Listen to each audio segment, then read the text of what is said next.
From Kern Government Television, welcome to this week's Kern County Board of Supervisors meeting, originating from the County Administrative Center located at 1115 Truxtun Avenue, Bakersfield, California.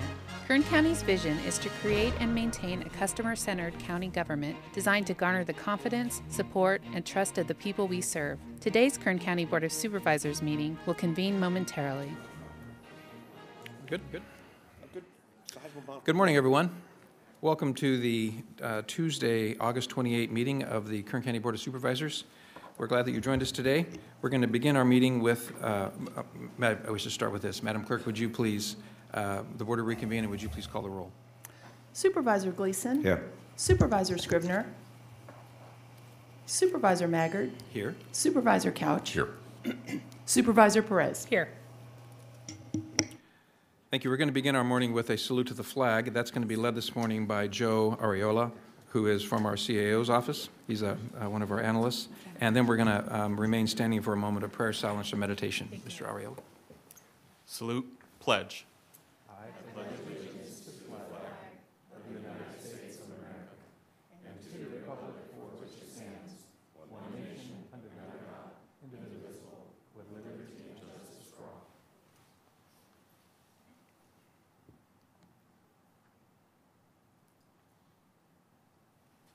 Thank you. Please be seated.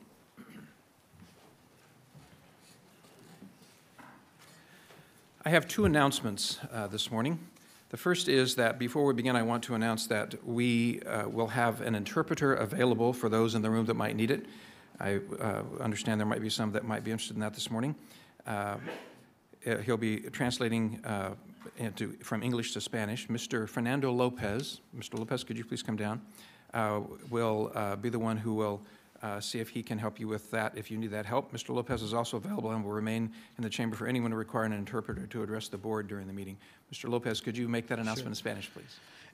Yo les voy a interpretar a las personas que no hablan inglés, solamente español, pero estamos teniendo unos problemas con los dispositivos, entonces si se quieren sentar en la esquina, yo les voy a interpretar. Gracias. Thank you, sir. I have a second announcement this morning, and that is that, as everyone has probably heard by now, Amazon is building a 2 million square foot fulfillment center on a property in the unincorporated area of Kern County at the northeast corner of Wings Way and Merle Haggard Drive, adjacent to Meadows Field Airport. It will employ more than 1,000 people initially, with substantial job growth after that. I want to take a moment to thank some of the people this morning who have helped make this possible. Lorelei Oviatt and Craig Murphy from Planning and Natural Resources, Craig Pope, Greg Fenton, and Warren Maxwell from Public Works, Fire Chief Brian Marshall and Fire Marshal Derek Tysinger, and Teresa Hitchcock and Thomas Brown from our CAO's office. Thank you for your commitment and making the process and interaction with Kern County and Amazon as smooth as possible, and thanks for being so responsive to their needs. Most of all, yep.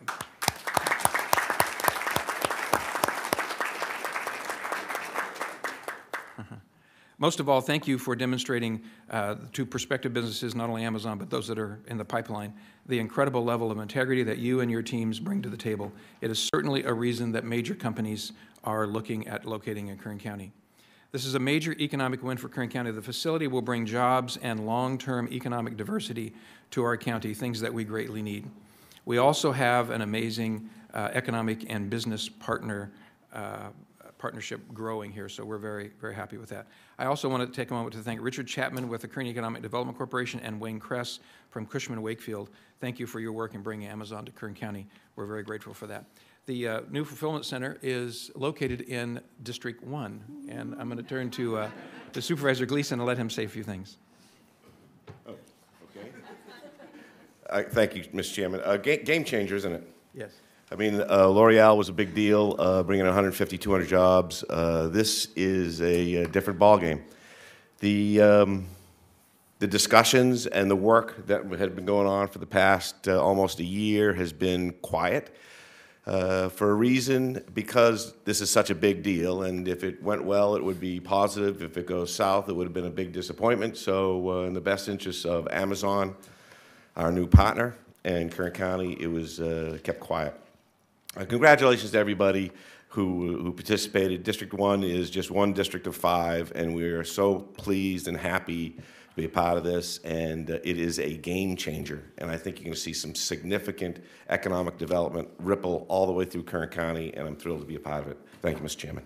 Thank you. Any other comments before we proceed? Okay. This is a bit of a unique day because this is the day that we're going to endeavor to adopt our budget. So the format of this meeting is a little bit different than it typically is. So we have many items on consent that relate to the budget. I want to read to you how the consent agenda will work, and then we'll work our way through the steps that are necessary to eventually vote on the consent items as well as the other items that we must do today to adopt our budget. So I'm going to do this very carefully. I'm going to read to you what the description is. All items listed with a CA or a C are considered to be routine and non-controversial by county staff because they are funded 100% federal, state, and/or other sources, or the department head has indicated that they concur with the county administrative office recommended budget as printed and have no comment. The CA represents the consent agenda for the Board of Supervisors. These consent items will be considered last and may be approved by one motion. If a member of the audience wishes to comment or ask questions regarding any items that are on consent, they may do so prior to a vote being taken on the consent agenda. A member of the board may remove any item from the consent agenda, and it will be considered in listed sequence with an opportunity for any member of the public to address the board concerning the item before action is taken. A C above that item represents the consent agenda for the Kern Sanitation Authority, Ford City Taft Heights Sanitation District, and In-Home Support Services Public Authority. These consent items will be considered first. We always offer an opportunity for the public to speak, but we're going to go through this budget process first, and I'm going to hold public presentations and comments till the end of our meeting, hopefully this morning. We'll see if it goes on to the afternoon, but hopefully this morning. So next we'll go to item number 2. Do any members of the board have a comment or a report they'd like to give? Supervisor Perez. I did. Thank you, Chairman. Just a brief announcement about our blood drive, September 12th, same time, same place, September 12th, and you will be given a fare pass for an adult and a parking pass, which is a $20 value. So please come on out. We'll have refreshments and good company. So blood drive, September 12th. Thank you, Chairman. Thank you. Good luck with the blood drive. Any other comments or reports from board members? Okay. Next is opening remarks, item number 3, opening remarks regarding our recommended budget. Mr. Alsop. Mr. Chairman, members of the board, good morning. I want to first say thank you to our CAO budget team for all of the work that they put into putting the county budget together. It's a great deal of work, many, many months. Most of them are sitting here to my left in the front few rows, and I'd like to thank Ms. Lawson and her entire team. It's a great amount of work. Thank you. County, with your board's leadership, this staff is renowned for strong fiscal management. Our fiscal team is highly respected throughout the state by other county peers, and rating agencies have consistently stated that Kern County's demonstrated fiscal responsibility, long-term financial planning, and conservative spending and reserve policies have led to strong fiscal management ratings. We're annual recipients of the Distinguished Budget Presentation Award from the Government Finance Officers Association, an award given to those local governments who demonstrate clarity and transparency in budgeting. County also receives annually the Certificate of Achievement for Excellence Financial Reporting from the GFOA for the county's financial statements prepared by our independently elected auditor controller, Ms. Bedard. Thank you to all of our department heads and their employees across our 8,000 square mile county for their continued commitment to helping us get through challenging financial times. It's much appreciated. The recommended fiscal year 2018-19 budget continues to address the structural deficit in the county's general fund that began in FY 16-17, resulting in a severe decline in property tax revenue related to oil and gas properties, which has also been perpetuated by the rising costs of business, particularly the cost of labor. The initial $44.5 million deficit in the county's general fund is now projected to be $17.7 million fiscal year 18-19. County is also using $8 million less in county reserves than was initially planned. while increasing costs related to maintaining effective countywide operational staffing levels for the Sheriff's Department, along with costs of other critical public safety services such as fire, are challenging efforts to resolve the deficit. Progress continues to be made, and the board's 4-year deficit mitigation plan remains on target. This budget before you prioritizes community safety to the extent possible by maintaining Sheriff's Department and Fire Department operations and staffing levels countywide, maintaining them, no cuts. While most county departments are taking a 2.5% reduction in funding this year, critical public safety departments like the Sheriff and Fire Departments were backfilled with one-time county reserves to maintain their operational efficacy. The costs associated with both of these critical public safety services continues to rise, again challenging efforts to address deficits and to maintain service levels in areas across our county. This recommendation proposes no reductions in operations or services for the Sheriff's Department, fully funds a 3rd consecutive Sheriff's Training Academy in just the last 2 years, helps keep deputies that we have on the streets in communities across the county, and it assists in addressing critical, it attempted anyway to address critical deputy recruitment and retention challenges within the department to the extent possible. This recommendation maintains fire department service levels countywide and fully funds all firefighter positions, all fire stations, and proposes no reductions in operations or services for the 3rd consecutive year. This budget continues to prioritize quality, safe recreational opportunities for county residents through improvement of our parks, provides funding for improvement of county roads and expanded mental health and substance abuse programs, maintains library service hours at current year of operation, hours of operation, and fully maintains operations and staffing levels for the Animal Services Department countywide, including funding for spay and neuter programs. Additionally, and importantly, this budget recommendation to continue progress toward resolving the structural deficit. It avoids layoffs and supports the Launch Kern efforts to promote efficiencies and the countywide Lean Six Sigma effort. Just to conclude, while the fire department's budget for 18-19 is balanced, the department continues to be challenged with a structural deficit, which we've talked about quite a bit over this past year and before. It's estimated today at $7.5 million, and we are continuing to look at that and find ways to address it.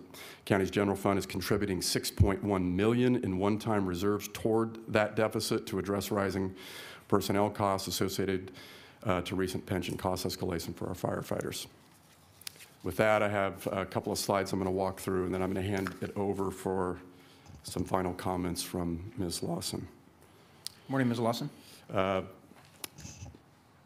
We're guided by 3 goals, not to spend too much time, but they're pretty simple. Enhance the quality of life of the folks we're serving, be a model of excellence in managing our business and our people. We are trying to be a model of excellence in doing this. It is very difficult with one arm and one leg tied behind your back, but we're doing the best that we can in the fiscal environment that we are in. And to foster a culture of innovation.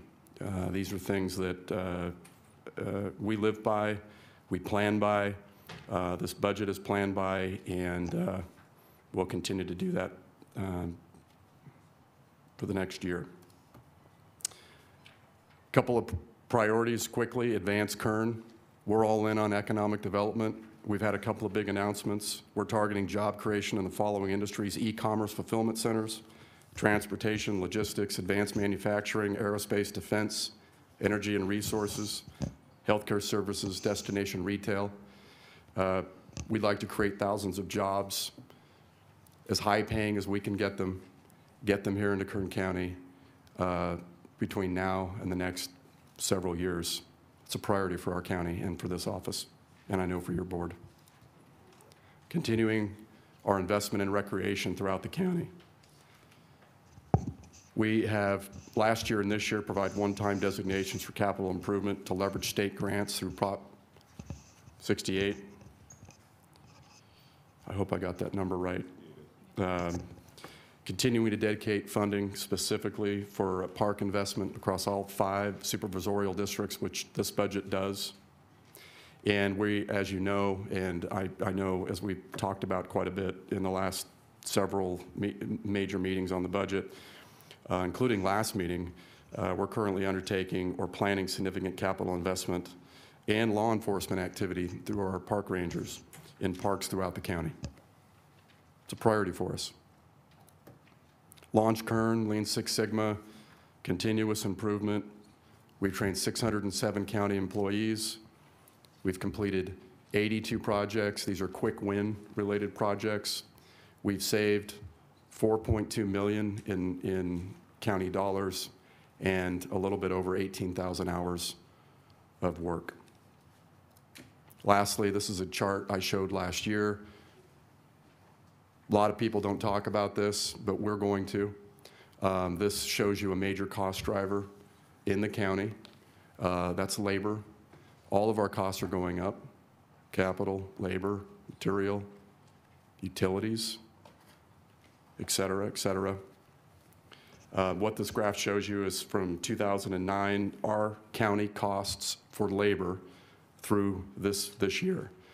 The bottom part of the chart, which is, I would say, maybe peach colored, shows you what the county is paying across all funds for salaries for employees.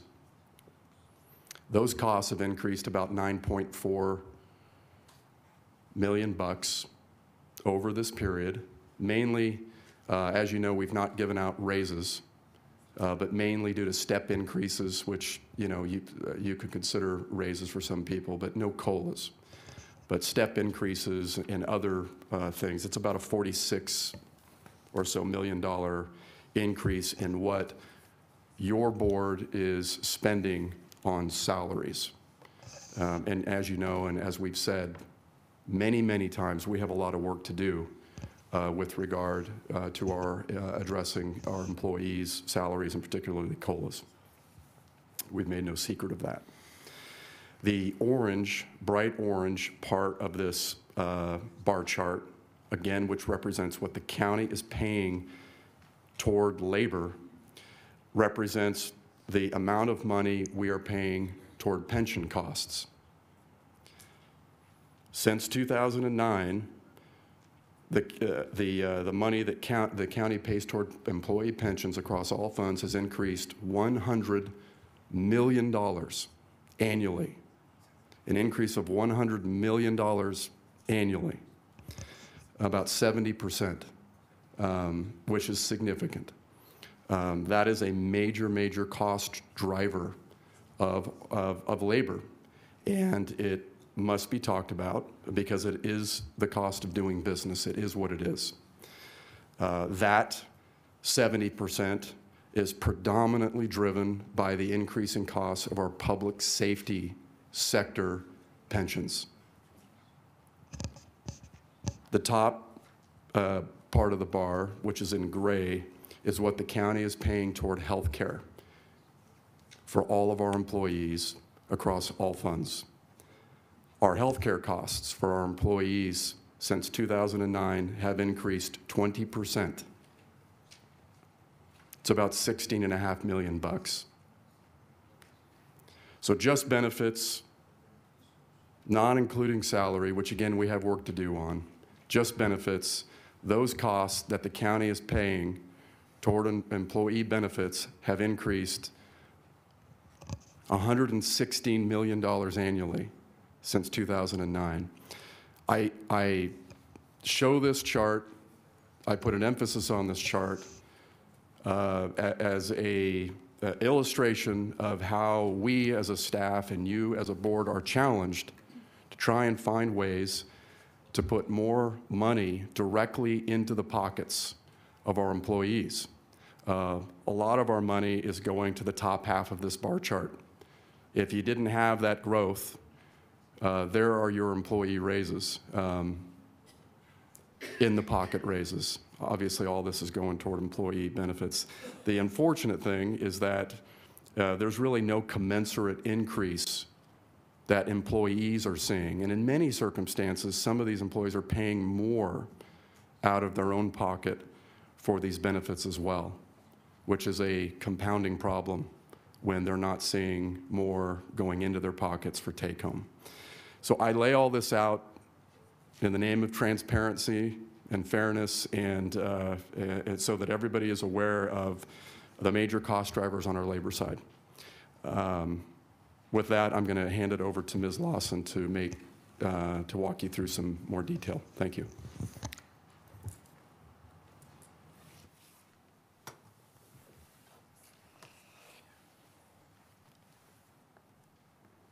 Ms. Lawson, good morning. Good morning, Mr. Chairman and members of the board. The total county budget for 18-19 is $2.7 billion and supports a workforce of 7,801. The general fund budget that funds most of county operations is $830 million, a decrease of $39 million or 4.5% from the adjusted budget last fiscal year. We are still in a structural deficit of $17.9 million. However, this reflects a 60% reduction since fiscal year 16-17. Discretionary revenue, including property tax and sales tax revenues, increased by $13.7 million and is contributing to the deficit reduction. The fire fund budget is balanced and totals $147 million. The deficit for this fund was $7.5 million, which is primarily a result of higher pension costs. The fire department's budget funds 617 positions. The recommended budget includes a $6.2 million general fund contribution for the escalating pension costs related to safety employees. A concerted effort has been made by the county to proactively address budget deficit for the general fund since fiscal year 16-17. This chart shows by year the budget gap or deficit that was mitigated and how that gap was funded. Fiscal year 19-20 is projected using the most current best estimates available to us. Each year, the gap has been resolved through the use of three sources: fund balance carry forward at year end, depicted in blue, use of reserves, shown in orange, and net county cost reductions shown in gray. In fiscal year 16-17, the deficit was $44.5 million and was mitigated through the use of $15.3 million in net county cost reductions, $5.6 million in reserves, and $23.6 million in fund balance carry forward. Last year, we were able to balance the $19.8 million gap with $9.8 million in NCC reductions, $10 million in fund balance carry forward, and no use of reserves. This fiscal year, the deficit is $17.9 million, and we have balanced using $6.5 million in NCC reductions, $4 million in reserves, and $7.4 million in fund balance carry forward. For the final year, the mitigation plan, which is fiscal year 19-20, we project that the deficit will be down to about $14.8 million. It is estimated that a 3.5% NCC reduction, or $8 million, will be needed to balance the fund, in addition to the use of about $6.8 million in fund balance carry forward.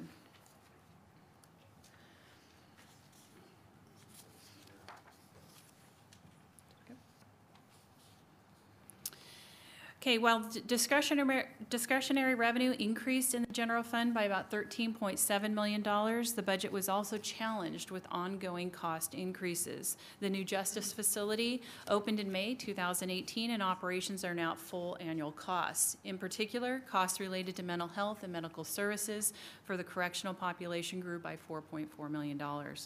For the second year in a row, the county is phasing in an MOE change initiated by the state to shift costs associated to in-home supportive services to counties. This year, we had to add $2 million in contribution for this effort. This amount is expected to grow to $5 million over the next 2 years. As previously mentioned, pension costs are rising.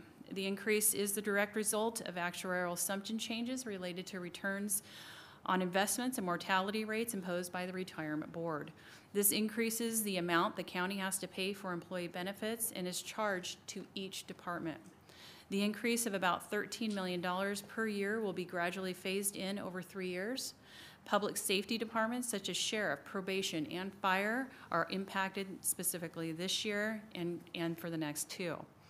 Sheriff and probation increases totaled $4 million. The increase in fire safety employees' cost increased $2.2 million and was paid for by a contribution from the general fund.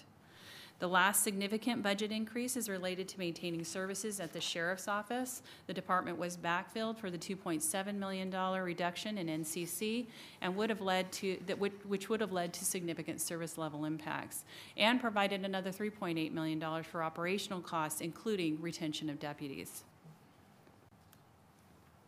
As you know, the fire fund has also been challenged by declining property tax revenue and increased pension costs. This chart shows the budget gap by year, depicted by the dotted line in orange, and the general fund contribution, as shown by the blue solid line. The fund started fiscal year 16-17 with a $17.5 million deficit, primarily as a result of property tax revenues that were declining. That was reduced to $8.5 million last fiscal year with the recovery of some of the property tax revenue. For fiscal year 18-19, the deficit is $7.5 million. Despite about $2 million in growth of property tax revenue, the escalation of pension costs continues to impact operations. The general fund contribution of $6.2 million is funding the pension increase and offsetting most of the deficit. Projections are indicating that the deficit will grow in 1920 to more than $10 million, once again as a result of another increase in pension costs for the safety employees. Your board has approved the contribution of general fund reserves to cover pension increases that will grow to $8.1 million in 1920.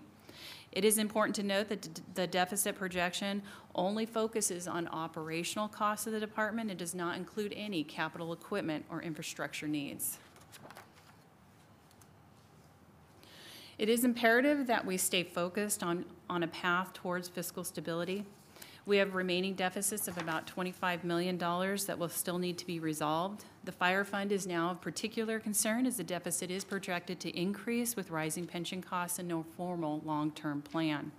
As previously mentioned, pension cost escalation is a challenge for budgeting, especially for the safety departments. Each quarter reduction in the return on investment rate the retirement board makes equates to about $25 million for all county funds, of which $13 million is associated to the general fund departments. This is a problem for us. Your board has supported the establishment of a retirement designation that is now budgeted at $33 million in this budget to assist with smoothing these budgetary impacts, but it is not a long-term ongoing solution. We do need to find a long-term source for the state's change in maintenance of maintenance of effort costs in the in-home supportive services change of at least $5 million in the next 2 years, and we need to work on identifying the impact and alternatives to the minimum wage increase that we're aware of up to $15 an hour by January 1st of 2022. In conclusion, we are pleased to note that all departments are in concurrence with the budgets as presented. Based on your board's direction at the August 21st board meeting, we made one amendment to the recommended budget. This was to add 2 investigator positions to the district attorney's budget, Unit 2180. This recommended budget again seeks to balance the allocation of resources between ongoing service needs, quality of life programs, and the maintenance of facilities that support those services.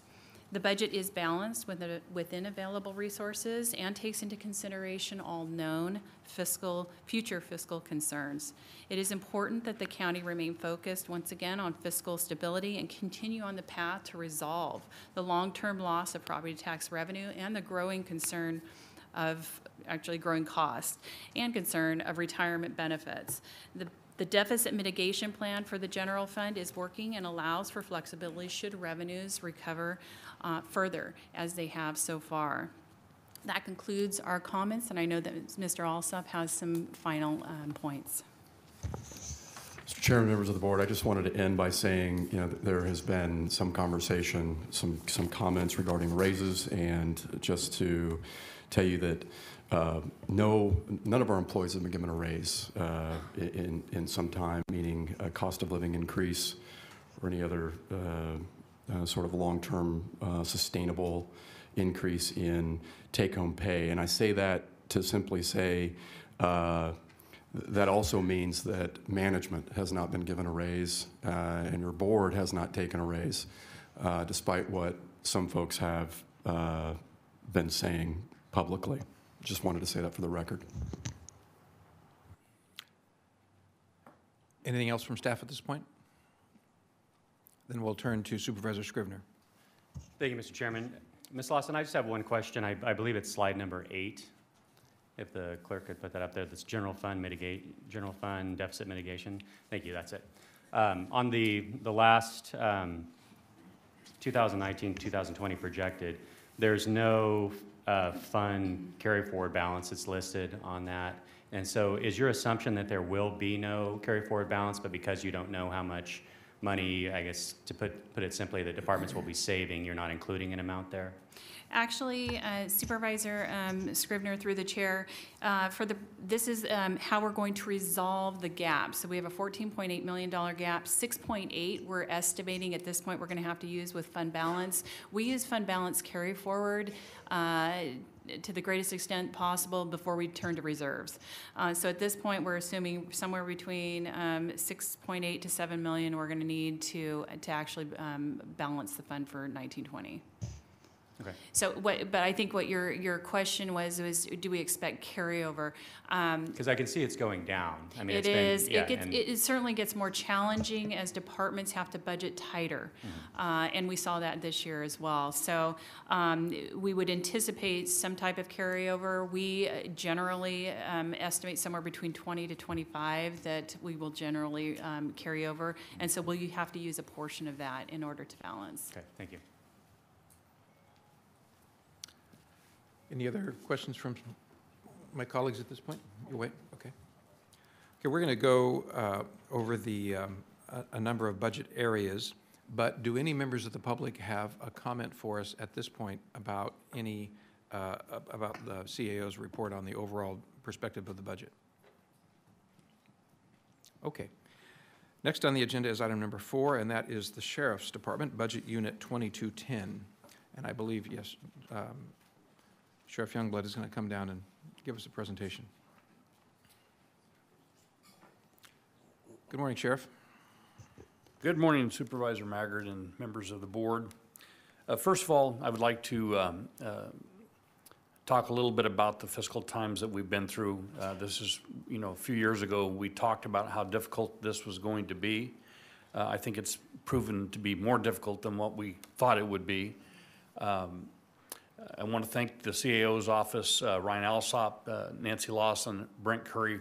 They've done a tremendous job through this past year. Mr. Alsop was a great addition to the county budget team. I didn't get everything that I needed, of course, but it was dealt with respectfully and honestly, and I greatly appreciate that. I want the board to understand that we are operating with over 200 less employees in the Sheriff's Office than we were just a few years ago. The public has felt that impact.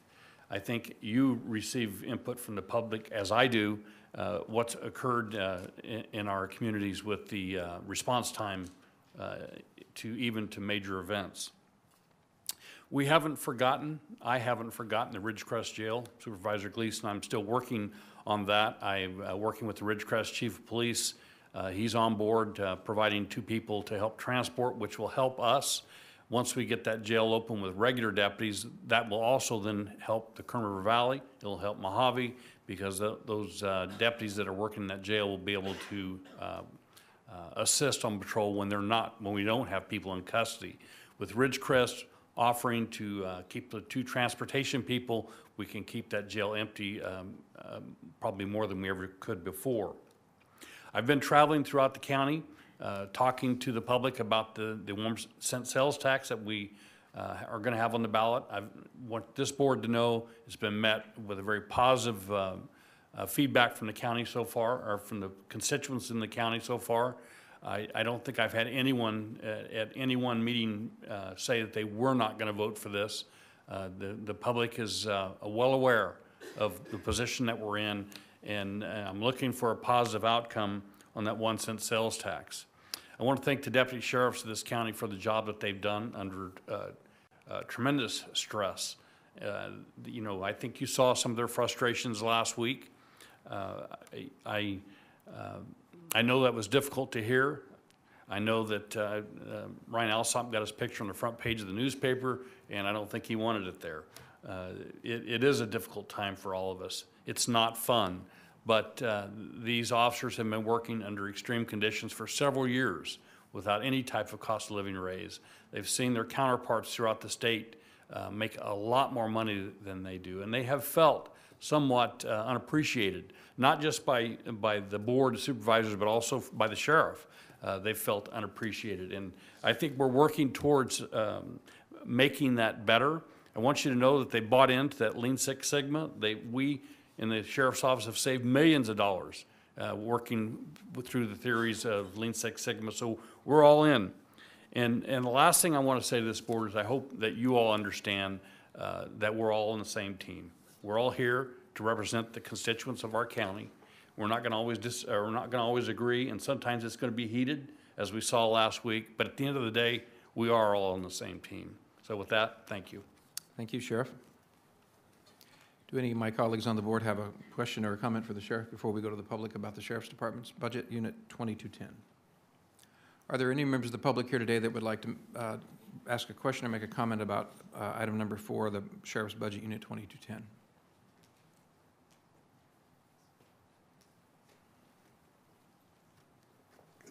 Good morning, I'm Dennis Fox, and I'm going to bring something up. I don't recommend it. That's something that is done by the federal management agencies, managed land used to do. Guys who had law enforcement and fire, they got a retirement in 15 years. Then they went to work in somewhere else in the same department and got another retirement. And I was thinking maybe this, since retirements are so getting to be, people are just living too long, you know. It might be a way to do it, or not, you know. But it was something, because it's been privatized too much in the federal program. That's something you might want to take a look at, or not. Thanks.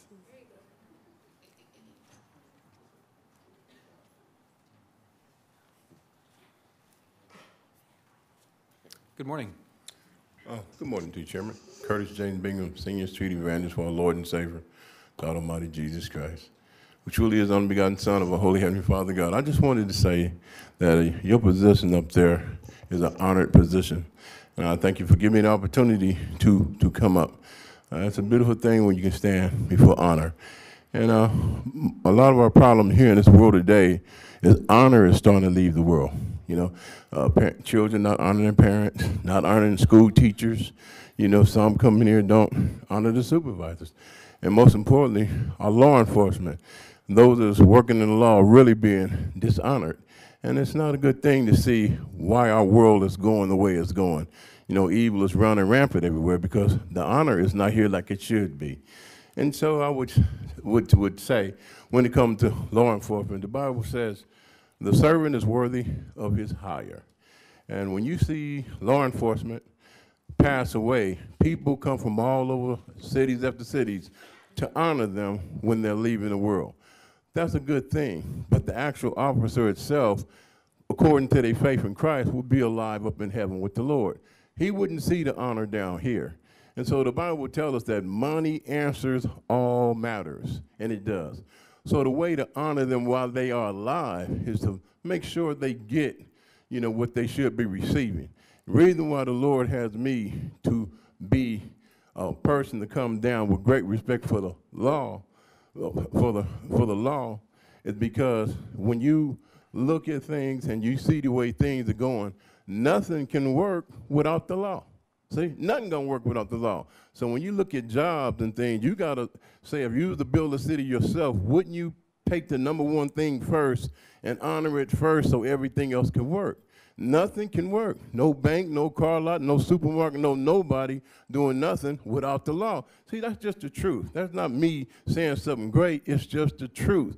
So that's why we wanna always break our neck to honor the law.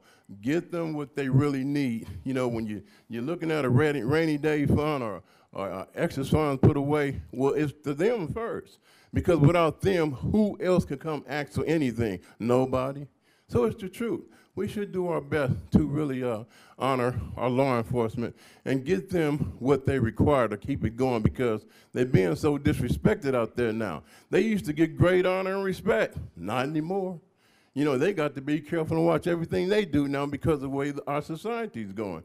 So when it comes to them or anybody working with the law, look how people are mistreating them because they trying to catch criminals. You ever seen anything like that? Somebody hates you because you catching criminals? You know, that's how silly our world is getting, but the Bible say we'll be that way in the last days. So if we did anything at all, we'd break our necks to get them their money, because how else are you going to honor them? Like I said, when they pass away, they come from everywhere to see them. Well, how about when they're alive? The greatest way to do that, as the Lord says, money answers all matters, and it does. So I think we should make sure we always take a good look when it comes to them, get them what they need, because it ain't just a regular job. It's a very dangerous job now. Didn't used to be that way, but look at it now. So that calls for us to take a real good look and see when they're asking for funds or need an increase or we ain't getting enough to really, truly pay attention. I'm finna go home. We all gonna go home. But when it comes to law enforcement, there's no telling if they finna get killed today, because that's the way it is. The Lord say, watch and pray. What do you see on there? Just be realistic and let's be for real, besides just this meeting, and see what's really happening out there. Law enforcement has been disrespected in a great way, and there's crime everywhere. And without them, nothing else will work. They gotta be first, so everybody else can get theirs. And so I thank you guys, and I thank what the sheriff said, we all on the same team. That's why I like coming up here, because it's like, son, go to college and get your education. I say, okay, Dad. But when I get ready to go, I say, Dad, I need the money to pay for college. That's what a lot of us is like when we come to see you, you know, because you in that position, that authority to cause things to happen. And so everybody just want to stand and do a good job for you. I want to be a good citizen. And the law is out here trying to keep your district and everything in a great order so the people will respect what you're doing also. So I thank you for your honor. And we should do our best to get our honor back to law enforcement, because you guys can truly see they've been dishonored and disrespected while they're out there putting their lives on the line for us. So I thank you guys, and I pray in the name of God Almighty Jesus Christ, when it comes to them, you know, take a deep, deep reality look for real. It ain't no plaything out there. Ain't no plaything, period. You know, women look like Bank of America now. In other words, when somebody see their purse, that's how these criminals are thinking. Bank America, they don't care who they knocking to get the money now. So let's recognize what we're doing, and let's honor our law enforcement like we're supposed to. Thank you, and that's Pastor. why the Lord honored them too in Romans chapter 13. Thank you. Thank you. Pray God bless. Thank you.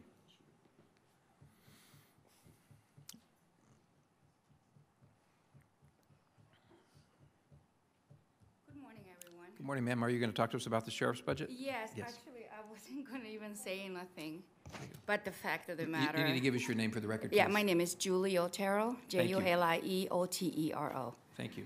I'm a constituent. I've been living in the Kern County for the past 19 years now, so I consider this my home. But what the gentleman said, you know, it felt more like a Bible study than it was what we were talking about the budget. And it seems to be a recurring thing every time we have one of these meetings. If I heard correctly, didn't the sheriff said that he's about needing maybe 200 more employees, more officers that he's needing for his office to be better and work for our county and community. I just strongly disagree with the man that was here earlier, I forgot his name, but saying that our officers are being disrespected, they're not being well taken care of, they are not being follow up or respected in the community. Yes, they have. And the fact of the matter is that if there are understaffers, maybe that's why they're underworked, they're tired, and we're having some issues with police brutalities in this county.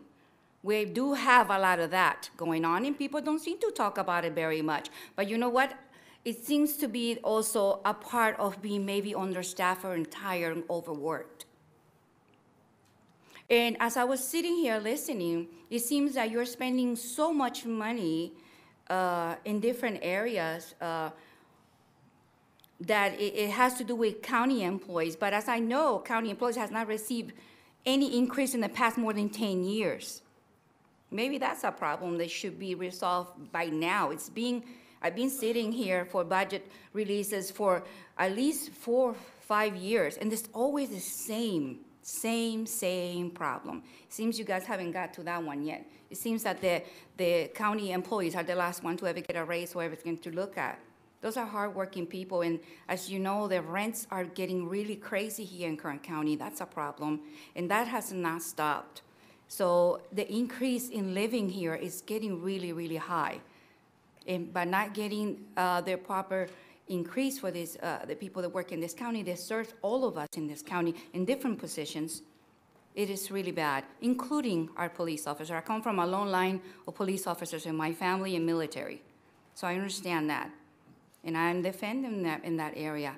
But we do have other issues in this county. And one of the biggest issues that we are facing that I see on a daily is our homelessness here. And if you stop for a second and talk to these people, they don't even live here in Bakersfield. They're being dropped off here in our county for us to take care of. And I was in Sacramento at the Capitol over there lobbying for the same thing when at midnight a fancy bus showed up, and guess who came out of the bus? I saw that myself. And I was not the only one. There was homeless people being dropped off in our doorsteps over there by the circle at the Capitol in Sacramento. They gave them a bag of food and a little blanket and dropped them off there. They're doing the same thing to our county, and people are not paying attention to that. They're coming from other areas. A lot of our homeless that we had downtown do not live in Bakersfield. They're coming from other areas and being dropped off for us to take care of. Maybe they should look at that too. Thank you so much. Thank you, Ms. Otero. Are there any other members of the public that would like to speak with regard to the sheriff's budget, Unit 2210? Okay, I'm going to return to the board. Colleagues, do you have any comments or questions?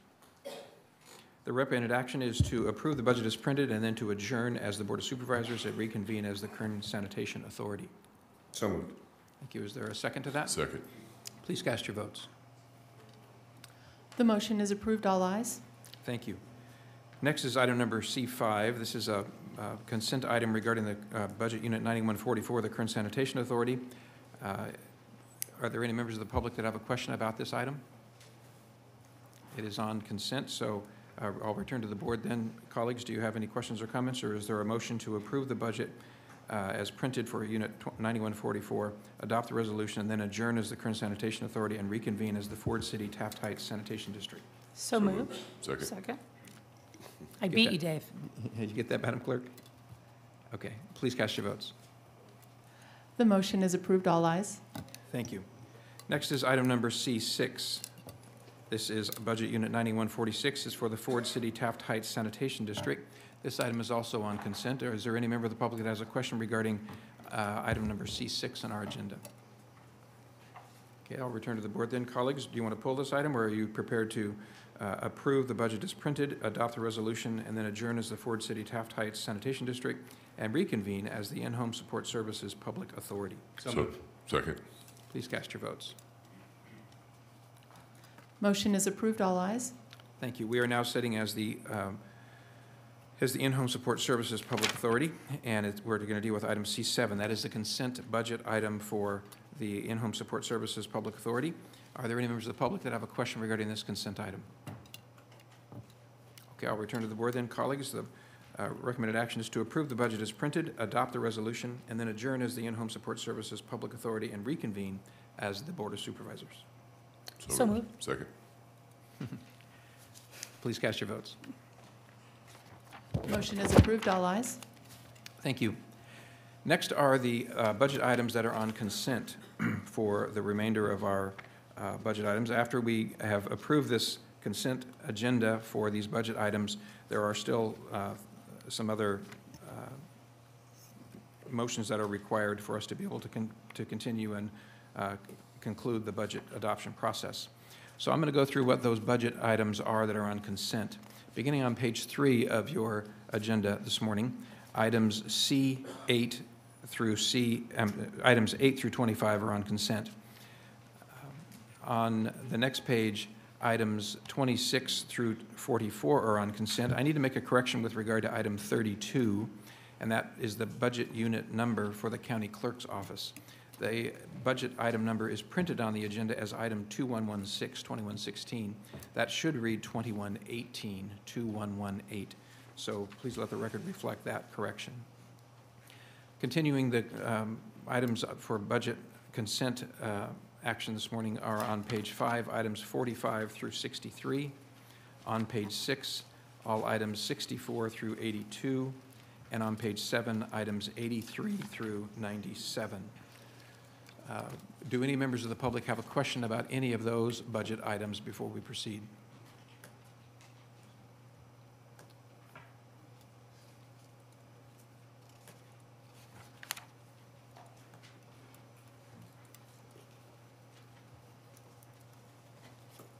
Yes, once again, Dennis Foxton. Last week, Supervisor Gleason brought up a deal about the needs and wants for adding lawyers to the district attorney. And obviously, we have lawyers there, and we have lawyers with PD, public defenders, and then we have lawyers that are with our staff here. And they seem to be, see, this is hard for me. When you get in integrity and lawyers, it's just a straight line.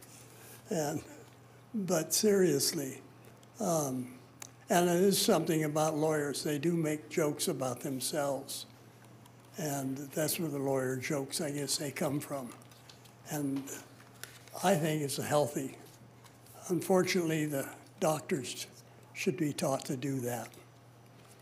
And what I was getting at is, are they all getting the same pay? Are all on the same page? Because some of them perhaps would prefer comp time to be time and a half rather than just time. And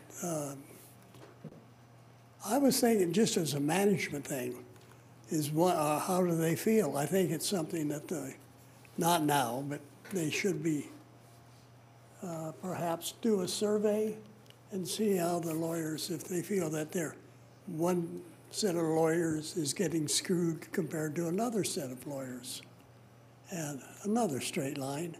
But anyway, I think that should be just to keep them happy, and maybe to see if they're the same. Thank you. Thank you, Mr. Fox. Any other questions about any items that are on consent for the budget? I'll return to the board. I have a question regarding a matter that was brought to our attention regarding the homeless shelter. And Louis Gill visited my office and explained to me, I understand he has talked to others, about a dire need they have at the homeless shelter for $400,000 to continue to be able to sustain their operations. In light of the conversation that, and let me back up, he is attempting to receive a $200,000 injection from the county and another $200,000 injection from the city of Bakersfield to make that up. In light of the dire homeless circumstance that we're in, I would like us to consider going into our reserves to use 200,000 of those reserves for that purpose. So I'm explaining that to my colleagues because I'd like to pull, in order to make that happen, for at least to consider that question, item number 15, which is special services, and item number 97, which is the appropriation for contingency. So we can vote on all of the other items and approve them, but I would like to pull those items so we can have that discussion about the homeless shelter and their need for funds. So any other comments from us about the proposal is to vote on the consent calendar? Supervisor Perez. Thank you, Chairman. I will be abstaining on item 36. Okay. I'm not sure what's the appropriate way to do that. Mr. Nations, if you could advise, please. You've announced you're abstaining from it, so that will be noted in the record. Thank you. Thank you, Supervisor. Yeah, you're welcome. Okay, so then the recommended action is to approve the budget as printed for those items on consent, with the exception of items 15 and item 97 for us to have a separate discussion about the homeless shelter. Is there a motion to approve those consent items? So moved. Thank you. Is there a second? Please cast your votes. The motion is approved. All ayes. Okay. Let's come now then to a discussion about items 15 and 97. They are linked because if the board chooses to, as I hope they do, to go into reserves and supplement the homeless shelter with $200,000, which will hopefully be matched by the city of Bakersfield. I think that's a worthy effort. Mr. Alsop, do you need to make comment about that, or should I just open it up to my colleagues for discussion? Okay. Colleagues, I think this is a worthy effort, particularly in light of the dire circumstance we have with homelessness on our streets today, and I would be interested in your comments. Supervisor Scrivener. Excuse me. Thank you, Mr. Chairman. I was going to ask that item 97 was removed from consent as well for the same reason. Mr. Gill also came in and had a discussion with me, and I think that the key point here on this issue is that there was a source of funding for them to provide the type of need that he described in the letter that he provided to us, which isn't just kind of some administrative costs that they have, but essentially it's about feeding and housing people that come to the homeless center. And I believe he said that he has 1,000 more meals a month now that they are providing than the same time last year. And that's a profound increase. We had quite a discussion on the homelessness issues here that we have at the county. Obviously, the problem is skyrocketing.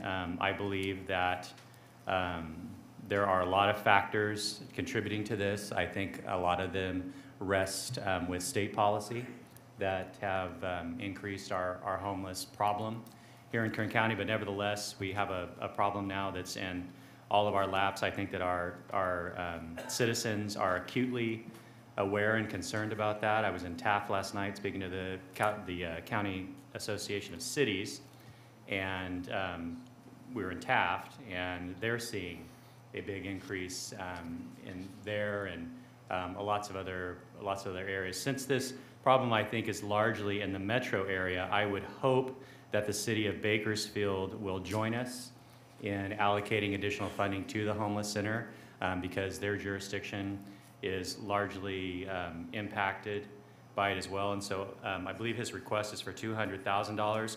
This is, I think, a need that Mr. Gill has identified as hopefully being a temporary problem for him, maybe over the course of the next 2 years. And so I think that it is appropriate for us to use contingencies, which is one-time money, in order to address hopefully what will be a short-term funding crisis for them. So I support what I think you're proposing, which is allocating an additional $200,000 from our contingencies budget. Thank you. Yes, sir, that was my suggestion. I appreciate your support of that. Supervisor Perez. Thank you, Chairman. I want to thank Louis Gill for his remarkable sacrificial service to this community. I know him well, and it has always been amazing to me that he has not come before this board and pressured us for money. He has not asked us to really give him much. He has been so creative in funding sources and mechanisms to keep the shelter afloat, and he does it with the kind of ethics and morality and compassion that really only Louis Gill has. And so thank you for coming to your government and asking your government to be responsive to what is a national crisis, certainly in California. It continues to get worse by the month based on the data that we are watching through CSAC. 21 of the most expensive 30 housing markets in the United States of America are right here in California. And 1 in 4 homeless people live in California. We house 25% of the nation's homeless population. The number is growing.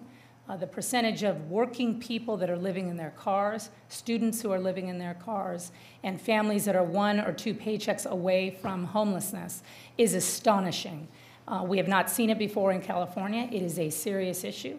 And so when we think about the wages of our county family, the $7,900 that have been pointing out to us today, when we think about cost of living increases, when we think about comparative salaries around the state, we have to think very seriously about what we are paying people to survive and to provide services in this community, because many of our lowest paid employees have not seen a raise in a decade.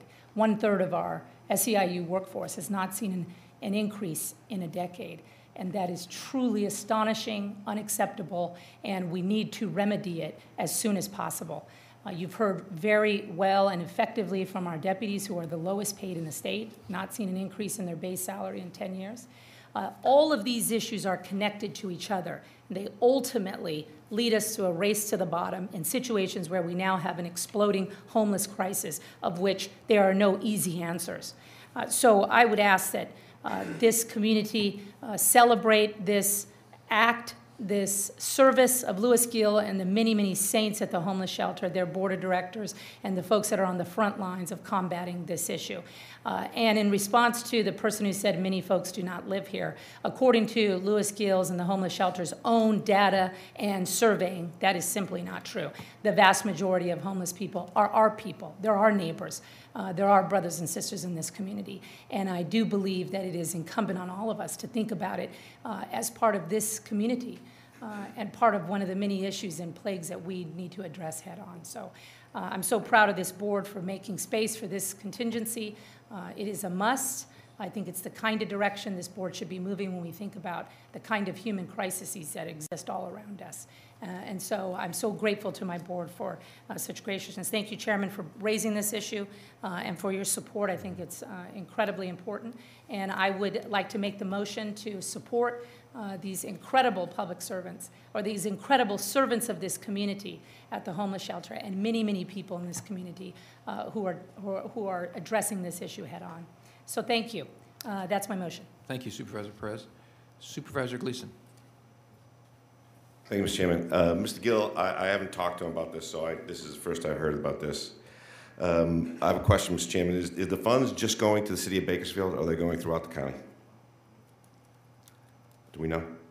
The services of the homeless shelter serve people that come from an array of places within Kern County, but it is located in the city of Bakersfield. So Kern River Valley won't see any of these funds. It's just Bakersfield.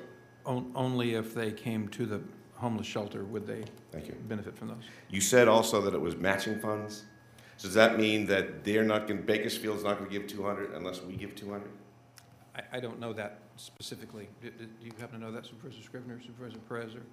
I know that Mr. Chairman, to answer the question, to the best of my knowledge, Mr. Gill has made the same request of the city of Bakersfield, $200,000 from each of us.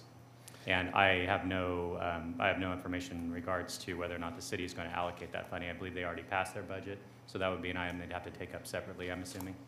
Thanks. Do we know where this money's going? Exactly what are we going to get?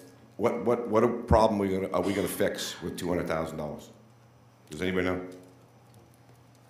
You want to say something, Supervisor Scrivener? My understanding is that this goes directly to sustaining their ongoing efforts, these meals, a funding source that provided for his infrastructure in the homeless shelter did not come through this year because of a change in how that source was treated, and that's what's caused the deficit. Thanks, Chairman. I was deeply moved by our meeting of the Homeless Collaborative. As a matter of fact, it was my staff that did a lot of the lifting to get that, to initiate that. And it was deeply moving, and the exploding problem that Supervisor Perez referred to is real, and it's something we need to fix, and it's something we got to work on.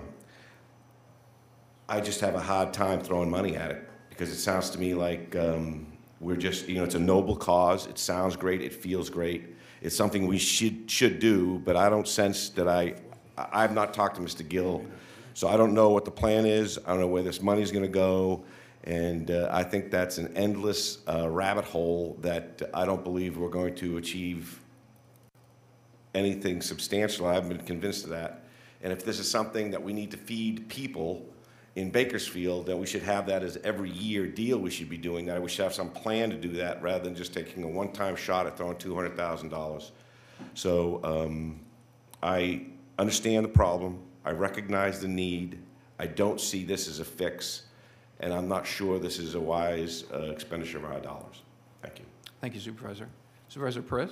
Thank you. Can I ask Louis Gill to come forward? Is he here? Is Louis Gill present? Okay. Apparently he's not here.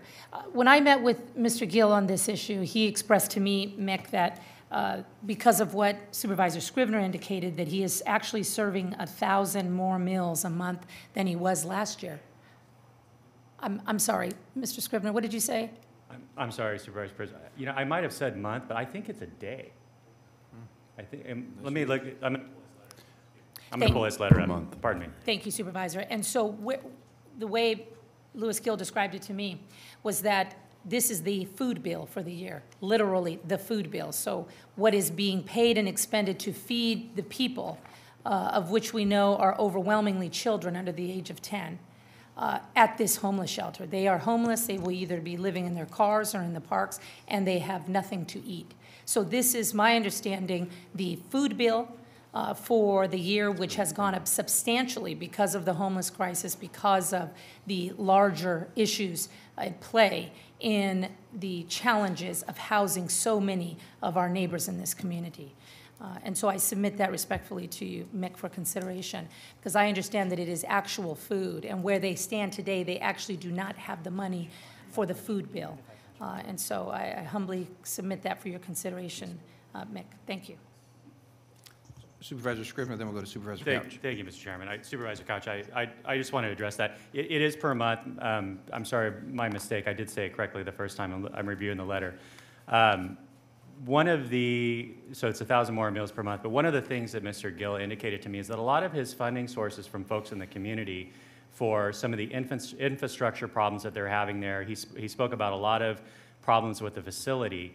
The normal donations that they receive have actually dried up because of the threat of relocation from high-speed rail. People are not wanting to donate funding to fix up the facility, some serious maintenance needs and other infrastructure costs, because they believe that they're moving. And so it's another example of how high-speed rail has put a pall over our community in a lot of different ways, and so they're having trouble raising money. So he's hopeful that, I know that they have petitioned for early acquisition from high-speed rail, and that is putting them in a limbo state. And so he said that that is another thing that is exacerbating this problem. In addition to the funding that is dried up from the United Way, it's also an issue of high-speed rail. And if he was here, he could explain that a lot better than I did. But that's another contributing factor to the problems that he has. Thank you, Supervisor Scrivener. Supervisor Couch. I would just make the comment that we all know Mr. Gill, and I used to sit on the board of the homeless shelter and the Alliance Against Family Violence, and it's a very credible organization. And if Louis Gill comes forward and says he has a need, he has demonstrated throughout his career here in Bakersfield that he doesn't ask unless he absolutely needs it. And so I'm supportive of this. I think if we want to, it was my understanding that this was literally to pay for the incremental cost of the meals that he is now having to provide over and above what it was last year. And I don't think, as Supervisor Scrivener alluded to, I think there have been other changes to funding streams that have, not even just locally, but maybe at the state level as well, that have impacted his operation. So I would be willing I'm willing to support this. I think we shouldn't go it alone, because this is in the city of Bakersfield, and maybe it should be contingent upon the city of Bakersfield's contribution. I don't know, we have a much larger budget than they have. They're in difficult times as well, but I think the two entities together need to step up. And the homeless, to the specific, one of the specific comments that was made, the homeless shelter is located within the city of Bakersfield. My sense is that the majority of people that are in that, housed in that center are from the metro area or maybe the valley floor, but they don't turn anyone away. If somebody comes from Kern River Valley or Ridgecrest or Mojave or the mountain communities, they take care of them. So I'm willing to support this request. Thank you, Mr. Chairman. Thank you, Supervisor. Supervisor Gleason. Thank you, Mr. Chair. Thank you for your comments and your feedback to me on this thing. I also respect Mr. Gill tremendously, understand exactly what he's doing, what he's trying to do, and appreciate that. Couple more questions. So this $200,000 is going to go pay for meals for the homeless at like $1,000 a month. And is this what's going to make us stop next year? Are we going to have to do this every year? Is this going to be a budget line item for us from now on? We're going to have to put $200,000 towards this homeless collaborative, or is this a one-time shot to help these one-time meals? And where's the money that's going to come around the corner to help us not have to do this every year? Or is that the plan? Does anyone know? Colleagues? Mr. Chairman? Yes, Mr. Alsop. I'll comment. Without editorializing myself on the veracity of Mr. Gill's request here, he is a good guy for sure. My understanding is that he is requesting a one-time contribution from the county according to his letter, and it says nothing about ongoing. I believe your board is, based on the comments I've heard, considering an appropriation from contingencies, which is one-time funding. And so this would be a one-time action by your board. Who knows what will happen next year or the year after. But this would be a one-time contribution according to the letter and according to what I'm hearing discussed. One other, I got a bunch of questions. I wish Mr. Gill would come talk to me. Hopefully we can do this. Bakersfield's giving $200,000 and we're giving $200,000. Is that the deal? That's his request. And this is in the city of Bakersfield. Why isn't Bakersfield giving $300 and we're giving $100? I mean, I guess I could go on with a bunch of questions. I got it. I just wish I had been briefed before because I have a bunch of questions. I had one more. Sorry about this. What's going to happen next year when Kern River Valley comes and says, hey, I need $50,000 to feed meals? And I'm going to come here and say, Kern River Valley, my constituents need $50,000. We're going to say no. Where does this end? Where does this end? Does anybody have a question for that? Mr. Alsop, would you care to take that one on? Okay, well, I guess there is no answer to that question. Mr. Chairman, I'm happy to read the section of Mr. Gill's letter aloud, based on which articulates the need for this money. That's okay, facility. Mr. Alsop. That's okay. Yes, I'll pull my question because this is obviously a question that has to be answered yes. But I'm just very, very, very cautious about how we proceed to respond to this tremendous demand we have in this community for homelessness. We just can't. Money's not the only problem here. I'm done asking questions, and I'll support the motion. Thank you, Supervisor. Supervisor Perez, would you like to make another comment? I was going to try to compel my colleague here with some more information. I'm switching my strategy to fear now, see if it's more effective. I will say this, Mick, I've been stunned at what the federal courts have done in Orange County to impose upon the county costs to the tune of millions of dollars for their neglect of homeless people. Nobody saw it coming. They have literally come into Orange County because of a encampment that had been set up along the riverbank, and a real big human health crisis and a massive public safety issue. And since Orange County neglected to address that issue, the feds came in and have imposed now more than a $10 million solution to them. So these are issues that I think we need to think about as a jurisdiction. How do we balance out those liability issues, future potential cost to the county through other agencies stepping in, which we can't predict. Orange County couldn't have predicted it, and it has totally consumed their budget, and to do things that are 10 times more inexpensive if you handle them on the front end. So I hope that fear has helped here, Mick. You're very persuasive. Excellent. Very good. So I resubmit my motion to the board. And again, Chairman, thank you for pulling this. Thank you, Supervisor Perez. Mr. Alsop, could you give us a little bit of guidance on what the motion needs to say to make sure that we have, or Ms. Lawson, can you do that for us, so that we, items 15, which is special services, and item 97, which is appropriations for contingencies, they're linked. So how should the motion be worded so that it accomplishes what you hear the board saying they'd like to do? Mr. Chairman, if we can take each item individually and have you vote on each of those budget units, we are prepared to read those in, if I may. So you're suggesting wording for one motion, or is it going to require two You're motions? going to hear item number 15 first. Very good. And then we'll go to 97. Okay, please give us suggested wording for that. Okay. Mr. Chairman, members of the board, agenda item 15, the recommended budget for special services, budget unit 1040 totals $5,461,414.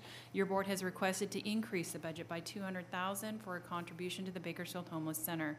This appropriation would be added to services and supplies object total. The revised budget for special services is $5,661,414. Therefore, it is recommended that your board approve item number 15, special services, as revised. Thank you, Ms. Lawson. Supervisor Perez, is that your motion? It is, Chairman. Thank you. Thank you. Is there a second to that motion? A second. Please cast your votes. The motion is approved. All ayes. Thank you. Ms. Lawson, could you give us some guidance on the proper wording for item number 97? Mr. Chairman, agenda item 97, the recommended budget for appropriations for contingencies, budget unit 1970 totals $6,025,000 and includes various line items, including $4 million for mandated 1% contingencies, $500,000 for uncertainties, and $1.5 million for other specific purposes. Additionally, your board has requested to decrease the budget by $200,000 for transfer to budget unit 1040. The revised budget for appropriations for contingencies is $5,825,000. No other revisions are requested. Therefore, it is recommended that your board approve this budget as revised. Thank you. Is there a motion to proceed in that manner? So moved. We have a motion by Supervisor Couch. Is there a second? Second. Thank you, Supervisor Perez. Please cast your votes. The motion is approved. All ayes. Thank you. The next item is item number 98, which are closing actions and the actual budget adoption. However, I need to pause for a moment to see, does staff need to make any adjustments? Do we need to, sometimes we need to adjourn for a moment while you run some numbers and then give us a final number. Mr. Chairman, we actually have the summary revisions provided to the clerk, and she'll be passing that out. These are the revisions that your board has approved, which is only one that you just went through on item 15 and 97.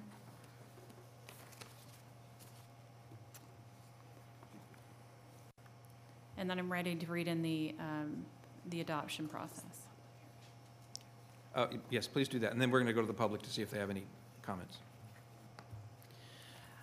Mr. Chairman and members of the board, to adopt the budgets for the County of Kern, it is recommended that your board approve the summary of revisions made at the budget hearings that has just been provided to you. Close the public hearing and adopt the resolution approving the fiscal year 2018-19 budgets for the County of Kern and reaffirming the continuation of a declaration of fiscal emergency. Adopt the resolution approving the 2018-19 Employers Training Resource and Community Development Grant Programs. And finally, adopt the resolution amending the salary ordinance as found on Appendix B, Summary of Position Additions and Deletions, and refer to the Human Resource Division to amend the departmental positions and salary schedule. These recommendations may be approved by your board in one action by motion to move on staff's recommendation. Thank you.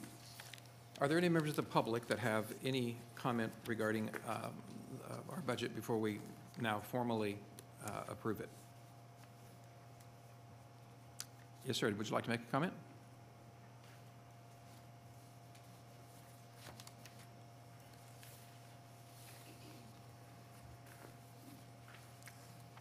Good morning. Please give us your name for the record. Good morning, Supervisors. Gustavo Aguirre with Center on Race, Poverty, and Environment. Just to thank all of the supervisors for the time that you gave us to meet with us and give us time to express the proposal from the community. I think all of you, heard the priorities for the communities.